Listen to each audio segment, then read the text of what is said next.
बैठका झाल्या। त्यामुळे खरं तर हे सगळं करत असताना आता जबाबदारीची जाणीव माझ्या पुणेकरांनी मला इतकी मोठी संधी दिली आहे, त्यामुळे आता खूप पुढच्या काळामध्ये 5 वर्ष हे जबाबदारीची जाणीव आहे। या पुणे शहराला जसं प्रचारापूर्वी म्हणत होतं की देशातील सर्वोत्तम शहर करायचं, सर्वोत्तम शहर करायचं म्हणजे काय करायचं तर सर्वार्थानं सर्वदृष्ट्या शहराचे अनेक विषय आहेत। पुढच्या 50 वर्षाचा पुण्याचा विचार करून आपल्याला काम करायचं आहे। दिलेली संधी जी आहे, दिलेली जी काही जबाबदारी त्याला न्याय द्यायचं काम केलं पाहिजे। मी 30 वर्षाच्या काळामध्ये संघटनेत खूप काम केलं। वॉर्डचा अध्यक्षपासून मी आज महाराष्ट्राचा पक्षाचा सरचिटणीस म्हणून वॉर्ड अध्यक्ष, शहराचा विधानसभेचा अध्यक्ष, शहराचा युवक अध्यक्ष, शहराचा सरचिटणीस असं खूप संघटनेतही काम केलं आणि आज लोकप्रतिनिधी म्हणून गेली 20 वर्ष नगरसेवक, 2.5 वर्ष महापौर म्हणून काम करता आलं। त्यामुळं प्रशासकीय कामाचा थोडा अनुभव असला तरी हे आणि ते खूप वेगळं आहे। म्हणजे पहिले काही दिवस तर नक्की शिकायलाच लागतील। त्यामुळे झाल्यानंतर मागचे 4-5 दिवस सातत्यानं ब्रीफिंग घेणं किंवा अधिकाऱ्यांसमेत बैठका घेणं, कामाची माहिती करून घेणं, नक्की सिव्हिल एव्हिएशनमध्ये कामाचं स्वरूप काय आहे, इथलं प्रशासकीय सगळी यंत्रणेचं स्ट्रक्चर काय आहे, स्कोप ऑफ वर्क काय आहे, आपल्याला कुठल्या अधिकाऱ्याकडे काय याचं केलं। सरकार खात्याचंही आमचं 2 बैठका माननीय अमित भाईंच्या सोबत झाल्या।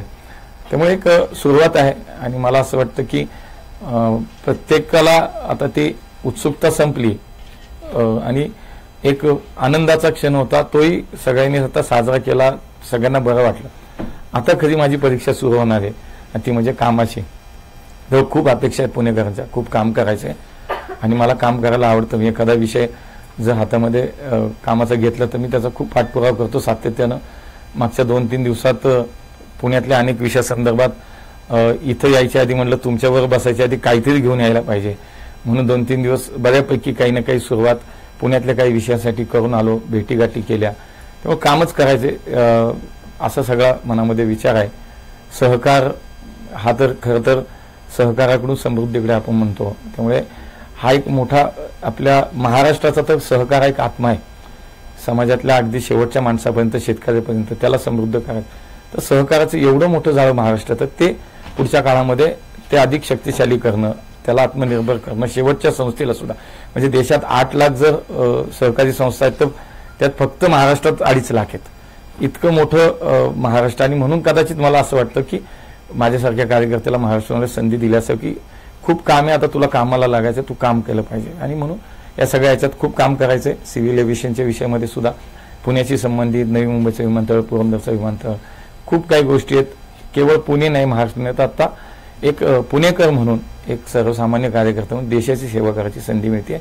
खूप बरं वाटतंय, मनापासून खूप बरं वाटतंय। आपल्या सर्व पत्रकार मित्रांना मी मनापासून धन्यवाद देईन की आपणही या ठिकाणी आज माझं स्वागत केलंय। ते आपुलकीनं, प्रेमानं आहे आणि मलाही निश्चितपणे आता तिथली मीडिया आणि हे रोजचं पाहिल्यानंतर तुमच्यात आल्यावर थोडंसं हायसं वाटलं, बरं वाटलं। आता थोडं आपल्या लोकांच्यात आलो, म्हणजे काही असो असं असतं ते, ती एक भावना आहे। पुढच्या सगळ्या काळात पुणेकरांची साथ लागेल, आपल्या सगळ्यांची साथ लागेल। शेवटी मलाही काही एकट्याला सगळं कळतं असं नाही, मी शिकायचा प्रयत्न आता नक्की करणार। त्यामुळे आपल्या सगळ्यांची सुद्धा मदत अगदी दिल्लीच्या या सगळ्या कामकाजामध्ये लागणार आहे। पुन्हा एकदा आपल्या सगळ्यांना मनापासून खूप खूप धन्यवाद। जे काय पुणेकरांच्या अपेक्षा असतील त्याच्यावरती 100% काम करण्याचा प्रामाणिक प्रयत्न नक्की करेल। धन्यवाद। एवढं 1 to 1 ज्याला विचारायचं मी बोलेन। प्रश्नोत्तराला आपण सुरुवात करू। प्रश्न कोणाचे काय? जेव्हा तुम्ही सहकार राज्यमंत्री म्हणून चार्ज स्वीकारला तेव्हा अमित शहा बरोबर नेमकं काय बोलणं झालं, त्यांनी काय सांगितलं, त्याच्यातला संवाद काय होता? सगळा नाही, सुरुवात होती त्यामुळे थोडंच बोलणं झालं आणि ते फार कमी बोलतात। त्यामुळे पहिल्या दिवशी चार्ज घ्यायचा होता, ते कॅबिनेट मिनिस्टर म्हणून त्यांचा चार्ज घ्यायचा होता आणि बाजूला आम्हाला चार्ज घ्यायचा होता।